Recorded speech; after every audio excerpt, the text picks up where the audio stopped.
Hello everyone. तो चलिए, ये बायोलॉजी का सेकेंड लेक्चर है। लेक्चर सेकेंड है।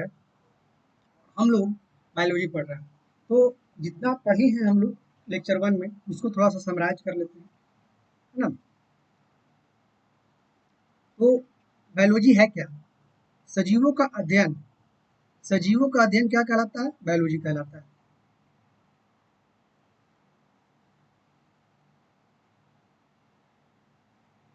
सजीवों का अध्ययन क्या कहलाता है? बायोलॉजी कहलाता है ना।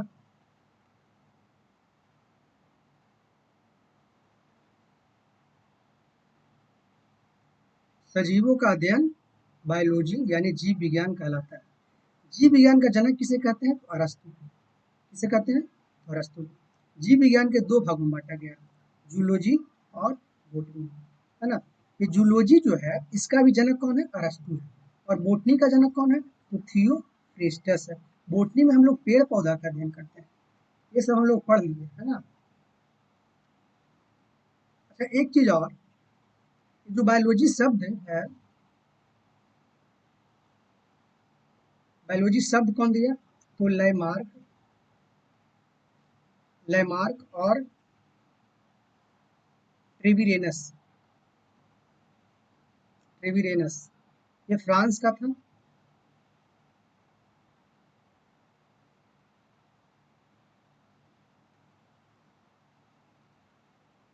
ये जो है,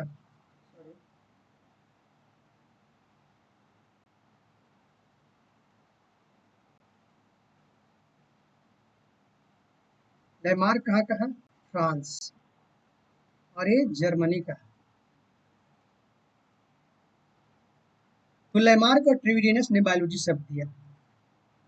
बायोलॉजी में हम लोगों को सबसे पहले पढ़ना रहता है सेल, क्योंकि प्लांट हो या एनिमल हो, वो सभी सेल से बना है। सेल को क्या कहते हैं? संरचनात्मक एवं क्रियात्मक इकाई, यानी। और सेल के अध्ययन को क्या कहते हैं? साइटोलॉजी। क्योंकि हमारा बॉडी जो है सेल से बना है, इसलिए इसको संरचनात्मक इकाई कहते हैं।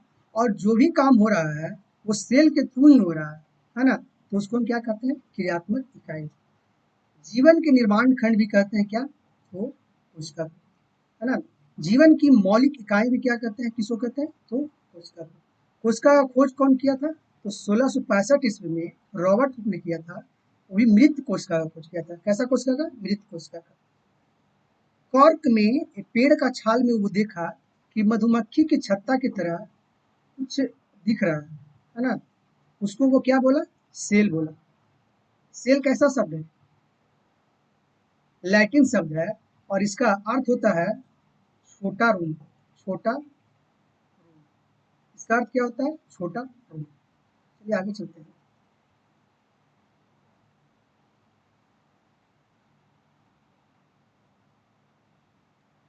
तो देखिए, यही है रॉबर्ट हुक, जिसने क्या किया?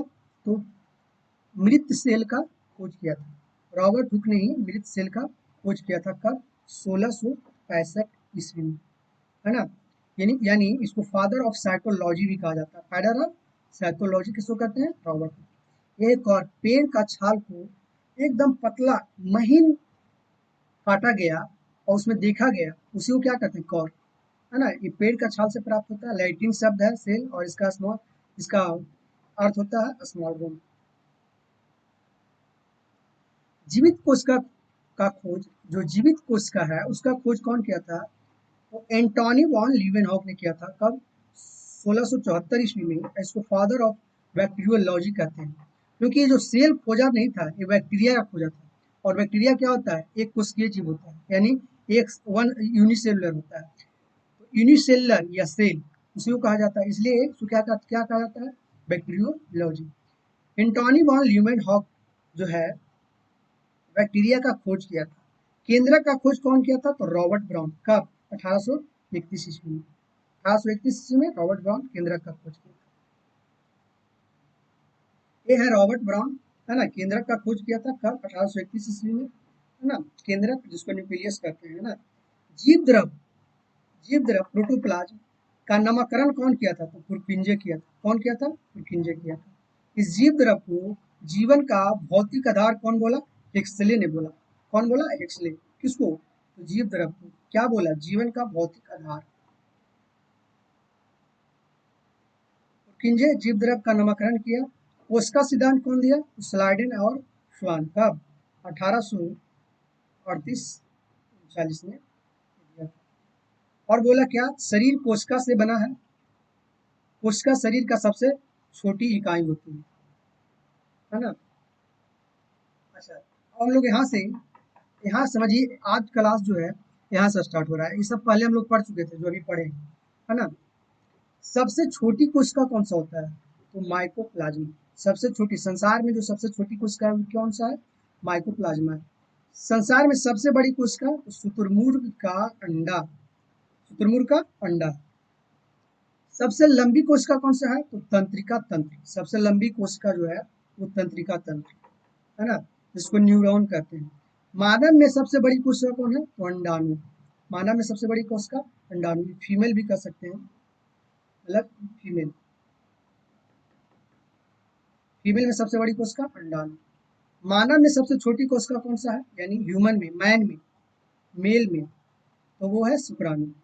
पुरुषों की सबसे बड़ी कोशिका कौन है? तो न्यूरॉन। पुरुषों की सबसे बड़ी कोशिका न्यूरॉन, तंत्रिका तंत्र, है ना। महिलाओं की सबसे छोटी कोशिका तो ग्रैनुलर मस्तिष्क के सेरिबेलम में पाया जाता है। ग्रैनुलर मस्तिष्क के कहाँ पाया जाता है? तो सेरिबेलम में पाया जाता है। आगे है, तंत्रिका कोशिका में विभाजन नहीं होता है, क्योंकि जो विभाजन करता है, विभाजन कौन करता है? तो सेंट्रोसोम करता है। वो तंत्रिका कोशिका में नहीं पाया जाता है, इसलिए तंत्रिका कोशिका में क्या होता है? विभाजन नहीं होता है। सबसे तेजी से कोशिका विभाजन किस में होता है? तो लीवर में होता है ना। लीवर अपने आप रिकवरी भी होता है। रिकवरी किसी का लीवर अगर खराब हो गया है तो अपने आप भी रिकवर होता है। हाँ, थोड़ा मोड़ा खराब होने पर रिकवर होता है, ज्यादा खराब होने पर नहीं होता। लीवर का क्षतिग्रस्त कोशिका स्वतः ही ठीक हो सकती है ना। अब हम लोग पढ़ेंगे कोशिका की संरचना के बारे में। कोशिका की संरचना के बारे में, यानी कंस्ट्रक्शन ऑफ सेल। तो कोशिका में दो भाग होता है। कोशिका झिल्ली, ये कोशिका झिल्ली है, सेल मेम्ब्रेन कहते हैं उसको। क्या कहते हैं? Cell membrane. और जीव द्रव, कोशिका झिल्ली के अंदर जो होता है उसको क्या कहते हैं? प्रोटोप्लाज्म। न्यूक्लियक और इसमें जो भी पाया जाता है उसको क्या कहते हैं? प्रोटोप्लाज्म। इस प्रोटोप्लाज्म को फिर से हम डिवाइड करते हैं और उसको क्या कहते हैं? कोशिका द्रव, यानी जो द्रव के रूप में पाया जाता है वो कोशिका द्रव हुआ। और एक केंद्रक पाया जाता है। क्या पाया जाता है? एक केंद्रक। तो जीव द्रव को हम लोग दो भागों में बांट दिए, कौन कौन? कोशिका द्रव और केंद्रक, है ना। कोशिका द्रव में ढेर सारी रचनाएं पाई जाती है, जो दो प्रकार की होती हैं। जो कोशिका द्रव होता है, एक कोशिका है न्यूक्लियस है, इस द्रव में ढेर सारी संरचनाएं पाई जाती है ना। ढेर सारी संरचनाएं पाई जाती है, जैसे क्या हुआ? एंडोप्लाज्मिक रेटिकुलम हुआ, सेंट्रोसोम हुआ, गोल्जी हुआ, वैक्यूल्स हुआ, सब इसमें पाया जाता है। उसको हम लोग दो भागों में बांटते हैं, एक जो वृद्धि कर सकता है और एक जो वृद्धि नहीं कर सकता है। यानी एक सजीव प्रकृति को दर्शाता है, एक निर्जीव प्रकृति को दर्शाता है। तो जो सजीव प्रकृति को दर्शाता है उसके ऑर्गेनाइड कहते हैं। क्या कहते हैं? ऑर्गेनाइड्स। और ये जीव द्रव में पाए जाते हैं, तो जीव द्रवीय संरचना। क्या कहते हैं? जीव द्रवीय संरचना, है ना। जीवित रचनाएं होते हैं, क्या कहलाते हैं? जीवित रचनाएं। जैसे राइबोसोम, लवक, लाइसोसोम, जो मतलब वृद्धि करता है उसको जीवित रचनाएं कहते हैं। और मेटाप्लास्ट, मेटाप्लास्ट जो निर्जीव संरचनाएं हैं, निर्जीव रचनाएं हैं, उसको क्या कहते हैं? मतलब मेटाप्लास्ट कहते हैं। जैसे रसधानी, है ना, वसा, प्रोटीन, ये सब वृद्धि कर ही नहीं सकता है ना। आगे है कोशिका झिल्ली के बारे में हम लोग पढ़ेंगे।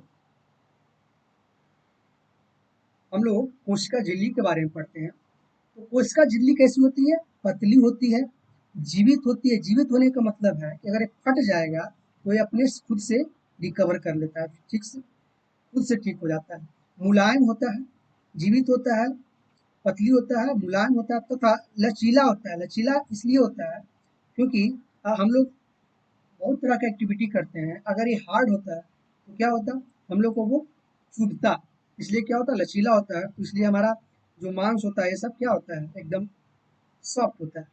लगभग इसका जो मोटाई होता है 75 एंगस्ट्रम होता है ना। एक एंगस्ट्रम इक्वल टू 10 के पावर -10 मीटर होता है। जो कोशिका झिल्ली होता है उसका मोटाई कितना होता है, तो 50 एंगस्ट्रम होता है। ये अर्ध पारगम होता है और चयनात्मक पारगम होता है। अर्ध पारगम मतलब सेमी परमिएबल और चयनात्मक पारगम मतलब सिलेक्टिव परमिएबल। कहने का मतलब है कि पूरी तरह से खुला नहीं होता है, ये जो है पूरी तरह से खुला नहीं होता है, खुला होता है लेकिन कम खुला होता है ना।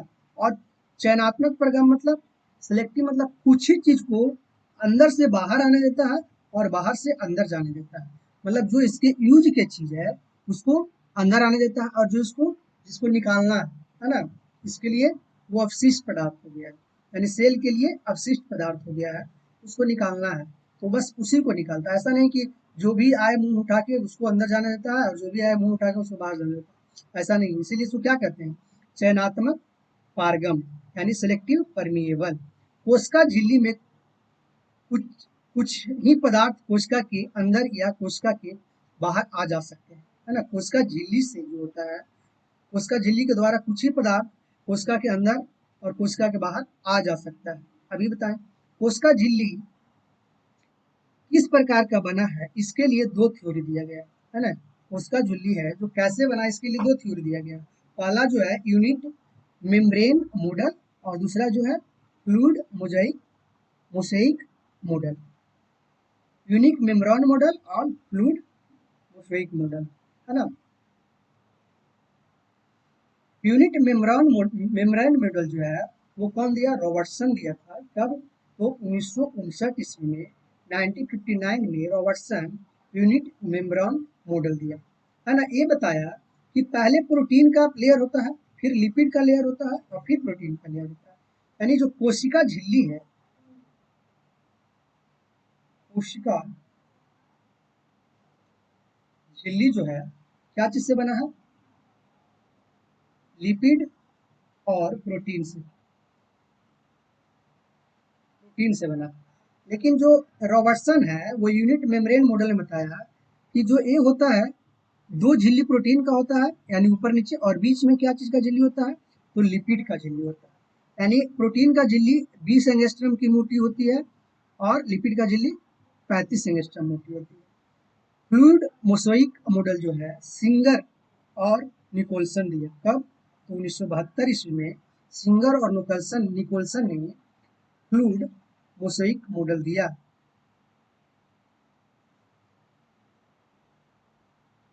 फ्लूइड मोसोइक मॉडल कौन दिया, सिंगर और निकोलसन। कब, तो 1972 ईस्वी में। फ्लूइड मोसोइक मॉडल में सिंगर और निकोलसन ने बताया कि नहीं, पहले लिपिड होता है ना, फिर प्रोटीन होता है और फिर लिपिड होता है, इसका उल्टा, है ना। यूनिक मेम्ब्रेन मॉडल के उल्टा। याद रखिएगा जो यूनिक मेम्ब्रेन मॉडल और फ्लूइड मोसोइक मॉडल है वो कोशिका झिल्ली से संबंधित है। और यूनिक मेम्ब्रेन मॉडल का खोज कौन किया था, रॉबर्टसन किया था 1959 ईस्वी में। और फ्लूइड मोसोइक मॉडल का खोज सिंगर और निकोलसन किया था 1972 ईस्वी में।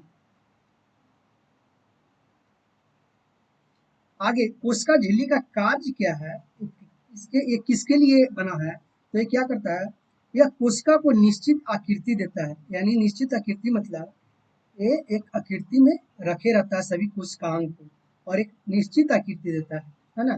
तथा कोशिका की भित्ति संरचना को बाहरी चोट से बचाता है। जो कोशिका के अंदर जो भी ऑर्गेनल्स है उसको बाहरी चोट से बचाता है। यह कोशिका के अंदर जाने तथा बाहर आने वाले पदार्थ को नियंत्रण करता है ना। उसी को आने देता है जिसको जो जरूरत है और उसी को जाने देता है जो इसके लिए खराब। यह कोशिका को दूसरी कोशिका तथा बाहरी वातावरण से अलग करता है। यानी शरीर में तो बहुत कोशिका है ना, तो ये दूसरी कोशिका से अलग करता है, बाहरी वातावरण से भी अलग करता है। अच्छा ये जान लीजिए, जो सेल है, सभी अंग में अलग अलग तरह का सेल होता है। जैसे फिंगर में, तो फिंगर का सेल अलग होता है ना। स्टोमिक का सेल, मान लो स्टोमिक में एक सेल है और एक फिंगर में सेल है, तो दोनों का जो नेचर होगा और जो दोनों का प्रकार होगा अलग अलग होता है ना। ये नहीं कि एक ही तरह का सेल से पूरा बॉडी बना है, नहीं, है ना। और ये भी जानते हैं, ये हम पहले वाला क्लास में पढ़ाए थे कि क्या कि कोई भी सेल उसके कार्य के अनुसार बनता है, कितना बड़ा होना चाहिए, कितना छोटा होना चाहिए। और बॉडी का आकार की अनुसार भी सेल का निर्माण होता है, यानी कितना ज्यादा, जितना बड़ा बॉडी उतना बड़ा, उतना ज्यादा सेल, जितना बड़ा बॉडी उतना ज्यादा सेल होगा, है ना। तो चलिए आगे चलते हैं। कोशिका में होने वाला प्रसरण और विसरण कोशिका झिल्ली द्वारा ही संपन्न होता है। देखिए कोशिका में प्रसरण और विसरण होता है, और प्रसरण और विसरण के कारण क्या होता है, कोशिका में जो है फ्लूइड जाता है और फ्लूइड बाहर निकलता है। तो किससे संपन्न होता है, कोशिका झिल्ली से संपन्न होता है। सिलिया, फ्लेजिला, कूटपाद, जिसको सीडोपोडिया कहा जाता है, कोशिका झिल्ली का बना होता है। ये क्या है, तो इससे कोशिका मूव करता है। अब देखिए हमारा, अब कोई अगर सर हमारा बॉडी का कोशिका कैसे मूव करता है, ठीक है बॉडी का कोशिका नहीं मूव करेगा, लेकिन जो एक कोशिकीय जीव है, यूनिसेलुलर है ना, तो वो तो मूव करेगा, वो तो एक ही कोशिका है, एक ही सेल है, तो उसमें सिलिया और प्लेजिला होता है जिससे वो चलता है, जिससे वो मूव करता है। अमीबा जो है कूटपाद, कूटपाद से चलता है। अमीबा में क्या होता है, वो भी यूनिसेलुलर है, उसमें कूटपाद होता है। आगे कोशिका भित्ति, ये कोशिका भित्ति जो है ये सिर्फ प्लांट सेल में पाया जाता है। किसमें, प्लांट सेल, प्लांट सेल में पाया जाता है, एनिमल सेल में नहीं पाया जाता। उसका भित्ति जो है बहुत मजबूत होता है ना। देखिए जितना भी मौसमी घटना होता है हमारे वातावरण में, वो घटना का प्रभाव पेड़ पौधा पर बहुत कम पड़ता है। हाँ, अगर ज्यादा गर्मी कर रहा है तो पेड़ झुलस सकता है, ज्यादा ठंडा कर रहा है तो पेड़ मर सकता है, लेकिन थोड़ा मोड़ा अगर चेंज हो रहा है तो इस पर कम प्रभाव पड़ता है। क्यों, उसका भित्ति के कारण। ये बहुत मजबूत होता है, इसमें 3 लेयर होता है। कितने लेयर होता है, 3 लेयर का बना होता है ना। और इसके अंदर कोशिका झिल्ली होता है, और मजबूत होने के कारण ही हम लोग 10 आदमी एक पेड़ पर चढ़ जाते हैं तो उस पर कोई प्रभाव नहीं पड़ता, लेकिन 10 आदमी अगर हम लोग पे चढ़ जाए या हम लोग को लतिया दे तो बहुत दिक्कत हो जाता है। तो क्या होता है, ये बहुत मोटी भी होती है और ये मजबूत होता है, इसलिए पेड़ को मजबूती प्रदान करता है। ये क्या करता है, पेड़ को मजबूती। अच्छा ये पारगम होता है, पारगम मतलब देखिए एक अर्ध पारगम जो आधा पारगम है, आधा वस्तु को जाने देता है, आधा को नहीं जाने देता, लेकिन ये पूरी तरह से पारगम है, जो भी आता है जा सकता है, जो भी आता है निकल सकता है ना। पौधे की कोशिका में रक्षात्मक परत का काम करता है। पौधे की कोशिका में कौन सा परत का काम करता है, वो रक्षात्मक परत, रक्षात्मक मतलब उसको रक्षा करता है ना। रक्षात्मक परत का काम करता है। निश्चित आकार, मजबूती, सुरक्षा प्रदान करता है। निश्चित आकार देता है ना, मजबूती प्रदान करता है, सुरक्षा प्रदान करता है। कोशिका को सूखने से बचाता है। अंदर जो इसका कोशिका होता है ना, पेड़ का, उसको सूखने से बचाता है। निर्जीव संरचना होता है। निर्जीव संरचना बोले तो ये क्या होता है, ये टूट फूट गया, अगर हम उसको, जैसे पेड़ का छाल है, यानी पेड़ का क्या है, उसका भी इसको हम उखाड़ दिए तो फिर से बनता नहीं है ना। ये पारगम होता है, ये तो पढ़ लिए हैं पहले।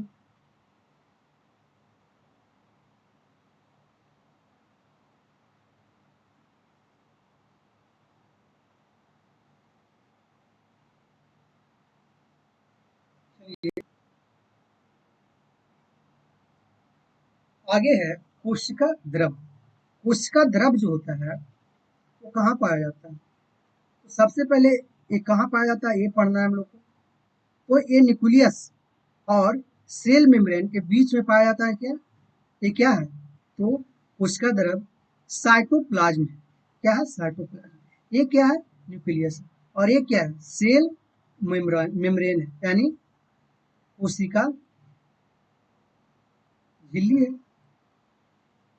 तो कोशिका झिल्ली और केंद्रक के बीच जो पाया जाता है वो क्या आता है, साइटोप्लाज्म, यानी साइटोप्लाज्म कर सकते हैं, यानी कोशिका द्रव कर सकते हैं। ये कैसा होता है, तो रंगहीन होता है, रंगहीन, है ना, कलरलेस होता है, गाढ़ा लिक्विड होता है, यानी पतला लिक्विड नहीं होता है, गाढ़ा लिक्विड होता है। इसमें ज्यादा जल पाया जाता है, H2O ज्यादा पाया जाता है ना, क्योंकि ये लिक्विड है, उसी तरह से मतलब जैसा ही लिक्विड है उसी उस अवसाही क्या है, इसमें जल पाया जाएगा। इसमें जो भी हम खाना खाते हैं, खाना के द्वारा लेते हैं, वो सभी पदार्थ इसमें पाया जाता है ना। लगभग 20 से 30 प्रकार के पदार्थ इसमें पाया जाता है।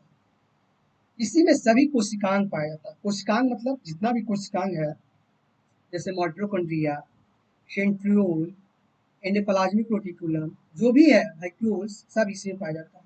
80% इसमें जल पाया जाता है। कितना जल? 80% जल पाया जाता है। आगे है अंतः प्रद्रव्य जालिका, जिसको क्या कहते हैं? Endoplasmic reticulum. क्या? Endoplasmic reticulum. ये महीन होता है, नालिकाओं का एक जाल जैसी होती है, नालिकाओं की एक जाल यानी नालियां की एक जाल जैसी होती है। कहीं कहीं कोशिका झिल्ली तो कहीं कहीं केंद्रक झिल्ली से मिली होती है। कहीं कहीं देखिए यहाँ पे कोशिका झिल्ली से मिली है, तो कहीं कहीं केंद्रक से मिली हुई होती है। ये दो तरह का पाए जाते हैं, smooth endoplasmic reticulum, endoplasmic reticulum को ईआर शॉर्ट में कहते हैं, यानी स्मूथ ईआर और रफ ईआर, है ना। स्मूथ ईआर जिसपे देखिए, जिसपे दाने दाने छोटे छोटे गोल गोल गोल गोल संरचनाएं हैं, वो रफ। और जिसपे नहीं है वो क्या है? स्मूथ है। क्या है? स्मूथ।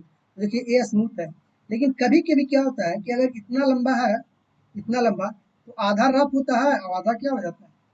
स्मूथ होता है, आधा स्मूथ हो जाता है ना। तो देखिए ये भी दिखाया गया है चित्र में। इसमें देखिए आधा रफ है और आधा स्मूथ है ना। क्या चीज का बना होता है? तो ये लिपिड, ये क्या चीज का बना होता है? लिपिड और प्रोटीन का, है ना। क्या चीज का? लिपिड और प्रोटीन का बना होता है। अच्छा, रफ इंडोप्लाज्मिक रेटिकुलम क्यों होता है? तो रफ इंडोप्लाज्मिक रेटिकुलम जो है रफ इसलिए होता है क्योंकि इस पे राइबोसोम पाया जाता है। जो छोटे छोटे छोटे छोटे छोटे छोटे दाने हैं, ये क्या है? राइबोसोम है। क्या है? राइबोसोम। अच्छा, इसमें बताया गया है ना, कि स्मूथ एंड ईआर का काम क्या है? तो ये वसा और कोलेस्ट्रोल, वसा और कोलेस्ट्रोल का निर्माण करता है। कौन? स्मूथ। और रफ क्या करता है? तो राइबोसोम जो है, राइबोसोम के सूक्ष्म कण पाया जाता है और ये प्रोटीन का निर्माण करता है। रफ पे क्या पाया जाता है? तो राइबोसोम का सूक्ष्म कण पाया जाता है। ये कोशिका का सबसे छोटा अंग है। कौन? राइबोसोम। और प्रोटीन का निर्माण करता है। स्मूथ ईआर विष के प्रभाव को नष्ट करता है। क्या करता है? विष के प्रभाव को नष्ट करता है। अच्छा, ये जो एंडोप्लाज्मिक रेटिकुलम है, इसका खोज कौन किया? तो पोर्टर, क्लॉडे तथा फूलम। पोर्टर, क्लॉडे तथा फूलम, ये तीनों में से कोई भी देख लीजिएगा तो उसको आंसर मारिएगा। पोर्टर, क्लॉडे और फूलम जो है एंडोप्लाज्मिक रेटिकुलम का खोज किया है। इसको नामकरण पोर्टर और कलमैन किया था। नामकरण कौन किया था? पोर्टर और कलमैन।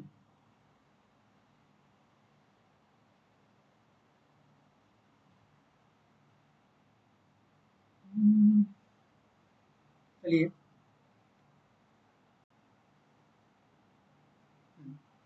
तो देखिए इसको कोशिका का कंकाल कहा जाता है। क्या कहा जाता है? कोशिका का कंकाल।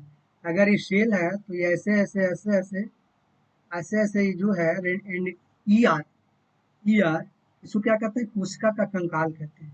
ये देखो, देखिए ये रियल फिगर है ना, एंडोप्लाज्मिक रेटिकुलम का। कोशिकीय परिवहन का कार्य करता है। जैसे कोशिकीय परिवहन करने का मतलब क्या?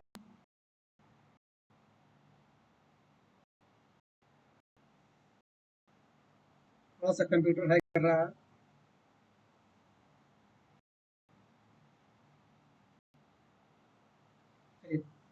तो कोशिकीय परिवहन का काम क्या करता है? तो देखिए जैसे यहाँ पे कोई चीज है ना, यहाँ पे कोई चीज है जिसका जरूरत यहाँ है, तो यहाँ से यहाँ इसके द्वारा यहाँ चला जाता है ना। इसके लिए इसीलिए इसको क्या कहा जाता है? कोशिकीय परिवहन का कार्य, है ना।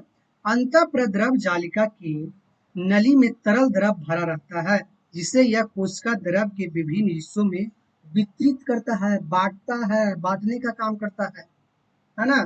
तो इसीलिए इसको क्या कहते हैं? कोशिकीय परिवहन का कार्य करता है। ये अंतःप्रद्रव जालिका है, अंतःप्रद्रव जालिका है ना। ये है राइबोसोम है, इसको सिस्टीन कहते हैं। इसको क्या कहते हैं? सिस्टीन कहते हैं। राइबोसोम, यह दानेदार संरचना होता है ना। देखिए राइबोसोम ऐसा नहीं है कि इंडोप्लाज्मिक रेटिकुलम पर ही सिर्फ पाया जाता है, पूरा सेल में पाया जाता है। तो कहीं अकेले होता है, कहीं ईआर के ऊपर होता है, कहीं अकेले होता है, कहीं गुच्छा के रूप में होता है। और जो गुच्छा के रूप में होता है उसको क्या कहते हैं, पोलिसोम कहते हैं। क्या कहते हैं, पोलिसोम कहते हैं। झिल्ली विहीन तथा इससे छोटा सबसे छोटा कोशिकांड है, ये झिल्ली विहीन है, इसमें झिल्ली यानी बाहरी झिल्ली नहीं होता है ना, छोटा सा ही है। तो इसको क्या, बाहरी झिल्ली अगर होगा भी तो कोई देख ही नहीं पाएगा, इतना छोटा है। ऐसे ही तो सेल छोटा है और उसमें भी एक छोटा है। इसको क्या क्या चीज से देखा जाता है, सेल को क्या चीज से देखा जाता है, तो याद करिए पहली क्लास में पढ़ाए थे इलेक्ट्रॉन माइक्रोस्कोप, जिसको नॉल और रस्का ने खोज किया था कब, 1931 में। तो इलेक्ट्रॉन माइक्रोस्कोप से देखा जाता है और इससे पता किया जाता है कि सेल में है क्या। राइबोसोम प्रोटीन तथा आरएनए का बना होता है। किसका बना होता है, राइबोसोम प्रोटीन और आरएनए का बना होता है। राइबोसोम दो प्रकार का होता है, एक 70S और एक 80S, है ना। 70S और 80S। एस का मतलब होता है शेप्ड वर्ग यूनिट। एस का मतलब क्या होता है, ये एस का शेप्ड वर्ग यूनिट, है ना। लेकिन इसका अर्थ होता है, इसका फुल फॉर्म होता है सेडिमेंटेशन कोएफिशिएंट। सेडिमेंटेशन कोएफिशिएंट, कौन कितना गाढ़ा है वो एस बताता है ना। अच्छा, राइबोसोम का जो खोज है ना, रॉबिन्सन एवं ब्राउन पादप कोशिका में किया था। रॉबिन्सन और ब्राउन किस कोशिका में किया था, पादप कोशिका में किया था। लेकिन जंतु कोशिका में जो राइबोसोम का खोज है पैलाइडे ने किया था। कौन किया था, पैलाइडे। और नामकरण इसको कौन किया था, तो रॉबर्ट। कौन किया था, रॉबर्ट ने किया था। चलिए, 70S प्रोकैरियोटिक कोशिका में पाया जाता है। कोशिका भी दो तरह का होता है, उसको आगे पढ़ेंगे, प्रोकैरियोटिक और यूकैरियोटिक। तो ये कहाँ पाया जाता है, 70S प्रोकैरियोटिक में और 80S यूकैरियोटिक में, है ना। आगे का कहानी है गोल्जी काय। गोल्जी काय, इसका खोज कैमिलो गोल्जी ने किया था। कैमिलो गोल्जी ने गोल्जी काय का नाम क्या रखा था, तो इंटरनल रेटिकुलर अपेरेट्स, है ना, इंटरनल रेटिकुलर अपेरेट्स। लेकिन बाद में चलकर कैमिलो गोल्जी के नाम पर ही गोल्जी बॉडी नाम रख दिया गया, गोल्जी काय नाम रख दिया गया। यह मुड़े हुए छड़ के गुच्छे के समान दिखाई देता है। सॉरी, मुड़े हुए छड़ के मुड़े हुए छड़ के गुच्छे के समान दिखाई देता है। पादप कोशिका में इसे डिक्टियोसोम कहा जाता है। पादप कोशिका में इसे क्या कहा जाता है, तो डिक्टियोसोम, याद रखिएगा। पादप कोशिका में डिक्टियोसोम कहा जाता है किसको, गोल्जी काय। ये जो होता है ये सिस्ट्रीन होता है। क्या होता है, सिस्ट्रीन। सिस्ट्रीन का खोज कौन किया था, तो डाल्टन और फेलिक्स। डाल्टन और फेलिक्स। यह carbohydrate, lipid, protein, nucleic acid का पैकेजिंग, संग्रह तथा श्रवण करता है। ये क्या करता है, कार्बोहाइड्रेट, लिपिड, प्रोटीन और न्यूक्लिक एसिड का पैकेजिंग करता है, यानी पैकेजिंग का काम करता है। इसको पोस्ट ऑफिस भी कहा जाता है, सेल का पोस्ट ऑफिस भी कहा जाता है। ये क्या होता है, छोटा छोटा वैक्यूल्स होता है। ये देखिए फिगर, ये देखिए सिस्टीन है ना, ये लेमिला है, ल्यूमेन है, ल्यूमेन है। तो और ये क्या है, इसी तरह और बॉडी, इसका भाग का नाम, यह परिवहन का काम करता है, इसीलिए इसको पुलिस मैन ऑफ सेल कहा जाता है। क्या कहा जाता है, policeman of cell. Policeman of cell कहा जाता है। लाइसोसोम का निर्माण करता है, लाइसोसोम का निर्माण करता है ना। ग्लाइकोप्रोटीन, ग्लाइकोलिपिड का निर्माण भी ये करता है। ग्लाइकोप्रोटीन और ग्लाइकोलिपिड का भी निर्माण ये करता है। लाइसोसोम, लाइसोसोम का खोज डी दवे ने किया था कब, तो 1958 ईस्वी में, और 1974 ईस्वी में इसको नोबेल प्राइज मिला, है ना, डी दवे। ये झिल्लीदार थैलिया जैसी संरचना होता है, इस तरह का, है ना। इसका आकार निश्चित नहीं होता है, कभी ये गोल हो जाता है तो कभी ये घनाकार हो जाता है। इसका आकार बदलते रहता है, स्थिर रहने पर घनाकार थैली जैसा होता है, घनाकार थैली जैसा।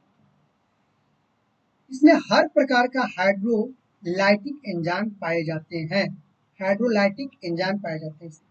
ये क्या करता है, एंजाइम करता क्या है, तो कोशिका का पाचन करता है ना। जैसे कोई कोशिका खराब हो गया है, उस पर छिड़क देता है और वो कोशिका मर जाता है, मतलब खत्म हो जाता है, कोशिका खत्म हो जाता है। तो इसको कहने का मतलब है कि लाइसोसोम क्या करता है, तो कोशिका का साफ सफाई का काम करता है।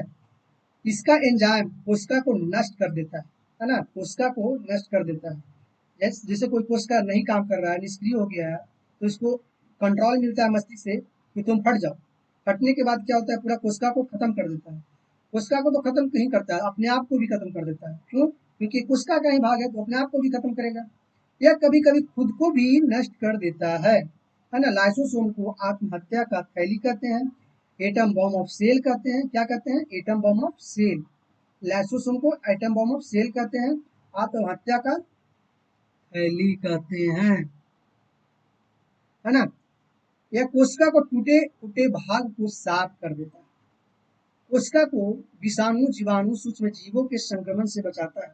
अगर इस पे कोई विषाणु जीवाणु सूक्ष्म जीव संक्रमण करता है, तो उसको मस्तिष्क से कंट्रोल मिलता है कि ये जो अनजान चीज अंदर आया है, इसको खत्म करो, है ना। तो इसको खत्म कौन करता है? यही करता है। कौन? लाइसोसोम, है ना।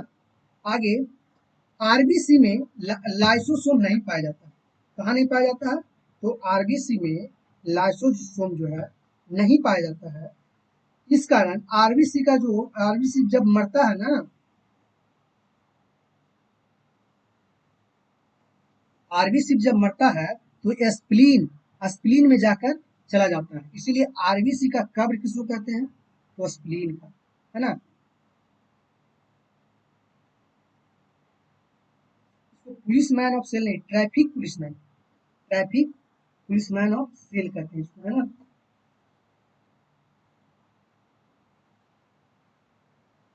Traffic policeman of cell कहते हैं इसको, गोल्जी कार को। आगे चलिए, इसको खत्म कर दिया है ना। तो ध्यान दीजिएगा, कार जिसको हम लोग सेंट्रोसोम कहते हैं, इसका खोज कौन किया था? टी बोबेरी ने किया था। कौन किया था? टी बोबेरी ने किया था।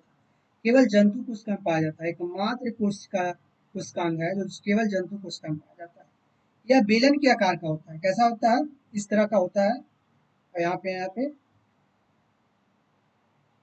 और सेंट्रियोल्स पाया जाता है, इस तरह का होता है। तो ये बेलन के आकार का होता है। इसके चारों ओर वृत्तीय क्रम में व्यवस्थित धागे जैसी संरचना होती है, जिसे एस्ट्रल रे, है ना, यही एस्ट्रल रे है, ऐसा ऐसा होता है, तो इसे एस्ट्रल रे कहा जाता है। इसके अंदर एक या दो कण जैसी संरचना होती है, जिसको क्या कहते हैं? सेंट्रियोल। इसको क्या कहते हैं? सेंट्रियोल कहते हैं।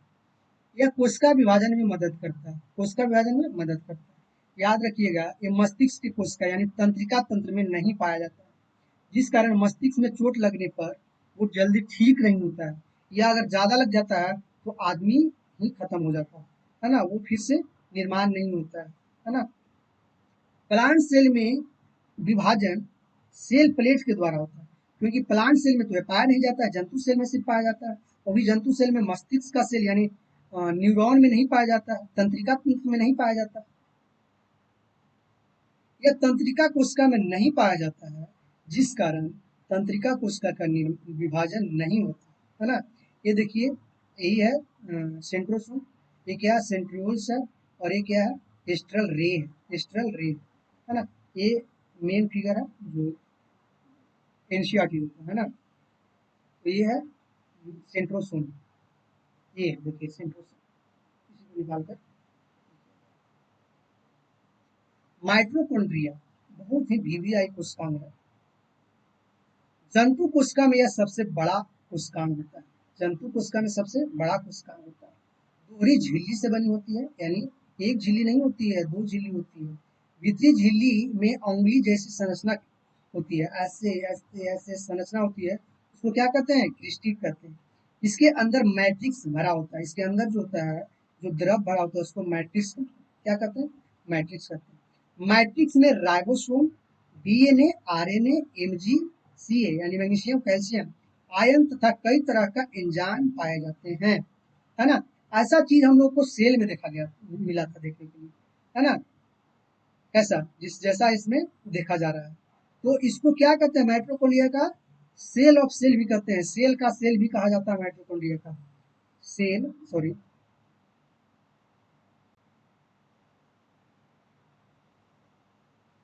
याद रखिएगा, सेल ऑफ सेल भी माइटोकॉन्ड्रिया को कहते हैं। इसमें राइबोसोम भी पाया जाता है, लेकिन 70 एज का राइबोसोम होता है। प्लांट सेल में कम तथा एनिमल सेल में अधिक पाया जाता है। माइटोकॉन्ड्रिया जो होता है प्लांट सेल में कम पाया जाता है ना, और एनिमल सेल में ज्यादा पाया जाता है। इसका खोज कौन किया था, तो अल्टमैन। नामकरण कौन किया था, तो वेंडा। कौन किया था, वेंडा। तो इसका कार्य क्या है, तो देखिए, कोशिकीय श्वसन के दौरान क्रेब्स चक्र चलता है। जब कोशिकीय श्वसन, देखिए कोशिकीय श्वसन होता है ना, वो ऑक्सीश्वसन, ऑक्सीजन के प्रेजेंस में होता है कोशिकीय श्वसन। तो उसमें क्रेब्स चक्र दो तरह का होता है, एक अनऑक्सी श्वसन जो बिना ऑक्सीजन के चलता है, और एक ऑक्सी श्वसन जो ऑक्सीजन से चलता है। तो जो माइटोकॉन्ड्रिया है उसमें जब उसके श्वसन ऑक्सी श्वसन चलता है तो क्रेब्स चक्र चलता है ना, जिससे एटीपी का तथा ग्लूकोज का निर्माण होता है। एटीपी जमा रहने के कारण इसे कोशिका का पावर हाउस कहते हैं। एटीपी मतलब क्या है, तो एटीपी के फॉर्म में ऊर्जा जमा रहता है, क्या एनर्जी जमा रहता है। किंग सबरी ने बताया कि कोशिकीय श्वसन माइटोकॉन्ड्रिया में होता है। किंग सबरी ने बताया कि जो कोशिकीय श्वसन है वो कहाँ होता है, माइटोकॉन्ड्रिया में होता है। और बरबर्ग ने बताया कि कोशिकीय श्वसन में उत्तरदायी एंजाइम माइटोकॉन्ड्रिया में होता है। इसका खोज कौन किया, उत्तरदायी एंजाइम का खोज जो माइटोकॉन्ड्रिया में होता है उसको क्या कहते हैं, उसका खोज कौन किया, तो बरबर्ग ने किया। देखिए ये माइटोकॉन्ड्रिया, ये क्या है, क्रिस्टी, ये क्या है, क्रिस्टी है ना। ये अंदर मैट्रिक्स भरा है, क्या है, मैट्रिक्स भरा है, लिक्विड होता है। देखिए ये मेन जो है ये है, क्या है, मेन फिगर। देखिए मैट्रिक्स भरा है ना। एक क्रिस्टी है, देखिए क्रिस्टी है, इनर मेम्ब्रेन है, आउटर मेम्ब्रेन है, ये सब है। डीएनए है, इसमें डीएनए आउटर मेम्ब्रेन में, सॉरी डीएनए आरएनए राइबोसोम सब पाया जाता है। हम लोग पढ़ेंगे वैक्यूल्स। वैक्यूल मतलब रसधानी। यह निर्जीव संरचना होती है। निर्जीव संरचना मतलब ये वृद्धि नहीं करता है, ये फटता उठता है तो फिर ये बनता नहीं। मुख्य रूप से प्लांट सेल में पाया जाता है। मुख्य रूप से मतलब जंतु सेल में ही पाया जाता है, लेकिन बहुत छोटी होती है, बहुत छोटी होती है। जंतु सेल में जब पाया जाता है तो क्या करता है, जल संतुलन बनाए रखने का कार्य करता है। पूछेगा कि जंतु सेल में जल को संतुलन बनाने का काम कौन करता है, तो कौन करता है, रसधानी, वैक्यूल्स। प्लांट सेल में ये 50 से 90% तक जगह घेरता है प्लांट सेल का, है ना। यानी प्लांट सेल में मेन पार्ट होता है, क्योंकि देखिए प्लांट सेल को तो हर बार पानी मिलता नहीं है, बरसात के दिन में एक बार पानी मिलता है तो पूरा पानी को अपने में स्टोर कर लेता है ना। और इस तरह से वो पूरा साल उस पानी को यूज करता है प्लांट। थैली के समान आकृति होता है, इस तरह का थैली का समान आकृति है ना।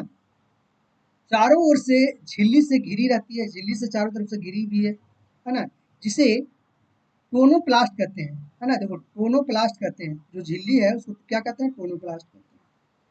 ये अर्ध पारगम होता है। अर्ध पारगम मतलब अगर ये इससे थोड़ा थोड़ा अंदर जा सकता है, इसलिए जाता है क्योंकि जब पानी, पेड़ पौधा पानी अपने जड़ से लेता है तो इसमें जाएगा तब नहीं जमा होगा, तो क्या होता है, अर्ध पारगम होता है ना। प्लांट सेल में इसके अंदर कोशिका रस भरा रहता है, जो पौधे को जीव द्रव निर्माण करता है ना। प्लांट सेल में कोशिका रस भरा रहता है ना, रहता है, जो पौधे को जीव द्रव निर्माण में सहायता करता है ना। कहता है कि जो पौधे को जीव द्रव निर्माण में कौन सहायता करता है, तो कौन, कोशिका रस। कोशिका रस कहाँ पाया जाता है, तो वैक्यूल्स में, क्या इसमें, वैक्यूल्स में। कहाँ, प्लांट सेल में, है ना, प्लांट सेल। हम लोग अब पढ़ेंगे न्यूक्लियस, केंद्रक। क्या पढ़ेंगे, केंद्रक। कोशिका के अंदर गोलाकार या अंडाकार संरचना है तो उसको क्या कहते हैं, न्यूक्लियोलस। कुछ जीवित कोशिका केंद्रक विहीन होता है, यानी उसमें केंद्रक होता ही नहीं, कुछ जीवित कोशिका। कुछ में 2 केंद्रक होता है तो कुछ में 2 से अधिक केंद्रक होता है ना। ऐसा नहीं है कि केंद्रक के बीच में ही होगा, बीच में ही होगा, बगल में भी हो सकता है, कि इसमें किसी में दो कोशिका हो सकता, दो केंद्रक हो सकता है, किसी में बगल मतलब कि साइड में रहता है, तो ऐसा है। और किसी में क्या होता है, बीच में होता है, किसी में क्या होता है, बीच में होता है। तो चलिए, कोशिका का केंद्रक एक समान नहीं होता है। केंद्रक की आकृति कोशिका क्रिया पर निर्भर करता है। केंद्रक कितना बड़ा होगा, वो किसका कोशिका कौन सा क्रिया कर रहा है, ज्यादा हार्ड कर रहा है तो केंद्रक बड़ा होगा। केंद्रक झिल्ली दोहरी परत की होती है। केंद्रक झिल्ली दोहरी परत क्या है, देखिए, एक परत, दो परत, है ना। केंद्रक झिल्ली का बाहरी परत एंडोप्लाज्मिक रेटिकुलम से तथा भीतरी परत क्रोमैटिन नेटवर्क से जुड़ा होता है। इसका जो बाहरी परत है वो ईआर से जुड़ा होता है, एंडोप्लाज्मिक रेटिकुलम से जुड़ा होता है ना। और इसका जो अंदर का परत है इसको क्या कहते हैं, क्रोमैटिन नेटवर्क से जुड़ा होता है। ये क्रोमैटिन नेटवर्क किस चीज का बना होता है, तो histone protein, histone protein, DNA, RNA, याद रखिएगा। ये क्रोमैटिन नेटवर्क जो है हिस्टोन प्रोटीन, डीएनए और आरएनए का बना होता है ना। कई देखिए क्या होता है, केंद्रक में छिद्र होता है, क्या होता है, छिद्र होता है, इस तरह का छिद्र होता है। ये छिद्र किस लिए होता है, तो ये जो कोशिका द्रव में पोषक तत्व होता है वो केंद्रक द्रव को देता है, और केंद्रक द्रव में जो होता है वो पोषक द्रव को देता है, कोशिका द्रव को देता है। इस तरह से दोनों में क्या होता है, आदान प्रदान होता है पोषक का। हाँ, चलिए, इसको जो इसके अंदर जो स्पेस है उसको क्या कहते हैं, पेरीनिकुलियर स्पेस। क्या कहते हैं, पेरीनिकुलियर स्पेस, है ना। अंदर जो भरा होता है द्रव उसको क्या कहते हैं, निकुलियोप्लास्ट, केंद्रक द्रव। इसमें प्रोटीन भरा होता है, फास्फोरस होता है, न्यूक्लियक अम्ल होता है। और ये इसको क्या कहते हैं, इस तरह का जो संरचना बना है इस तरह का, उसको क्या कहते हैं, क्रोमैटिन नेटवर्क। क्रोमैटिन नेटवर्क किस चीज का बना होता है, डीएनए, हिस्टोन प्रोटीन। और ये जो छोटी छोटी छोटी छोटी गोल गोल संरचनाएं हैं उसको क्या कहते हैं, केंद्रिका, सेंट्रियोल्स। क्या कहते हैं, केंद्रिका। आगे, इसमें कई छिद्र होते हैं जिसके माध्यम से कोशिका द्रव तथा केंद्रक द्रव के बीच पोषक तत्व का आदान प्रदान होता है। कोशिका विभाजन के समय क्रोमेटिन छड़ के आकार में बदल जाता है, जिसको क्या कहते हैं, क्रोमोसोम। जब क्रोमेटिन छड़ के आकार में बदल जाता है उसको क्या कहते हैं, क्रोमोसोम, गुणसूत्र, है ना। आगे गुणसूत्र के बारे में हम लोग जेनेटिक्स जब पढ़ेंगे चैप्टर तो उसमें पढ़ेंगे। केंद्रक द्रव में एक छोटी गोलाकार संरचना होती है जिसे केंद्रिका कहते हैं, केंद्रिका कहते हैं, है ना। केंद्रिका का खोज फोंटाना ने किया था। केंद्रिका का खोज कौन किया था, फोंटाना। केंद्रिका में राइबोसोम का निर्माण होता है, आरएनए का निर्माण होता है। केंद्रिका में क्या क्या चीज का निर्माण होता है, राइबोसोम का निर्माण होता है, आरएनए का निर्माण होता है। कोशिका भी केंद्रिका कोशिका विभाजन के समय केंद्रक को सहायता प्रदान करता है। केंद्रिका जो होता है, छोटी छोटी जो केंद्र में, केंद्रक में पाया जाता है उसको केंद्रिका कहते हैं, है ना। वो कोशिका विभाजन के समय केंद्रक को क्या करता है, सहायता प्रदान करता है। कोशिका के अंदर होने वाला समस्त कार्य का नियंत्रण केंद्रक करता है। जो केंद्रक हुआ, है ना, केंद्रक, ये टोटल जो है वो केंद्रक है ना। इसमें जो अंदर जो है वो क्या है, इसमें अंदर, सॉरी, ये है न्यूक्लियस, केंद्रक, है ना।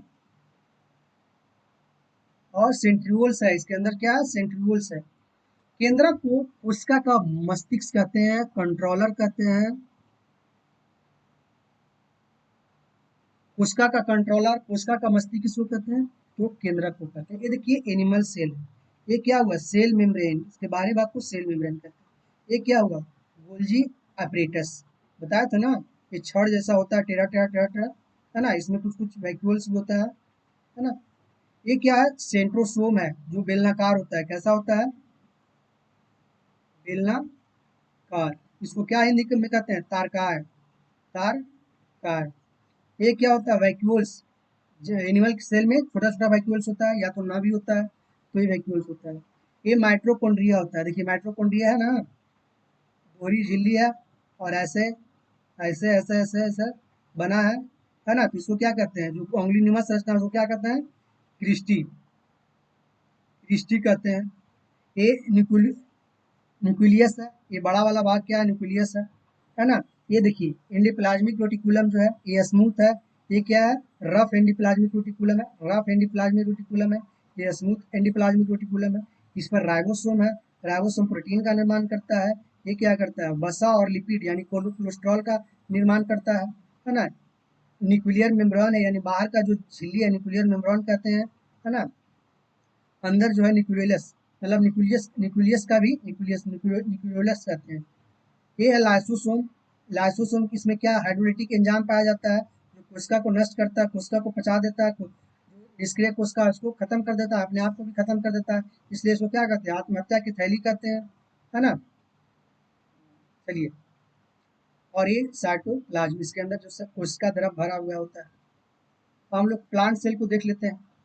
तो ये प्लांट सेल है ना। ये प्लांट सेल गोल नहीं चौकोर होता है। कैसा होता है, गोल नहीं चौकोर होता है।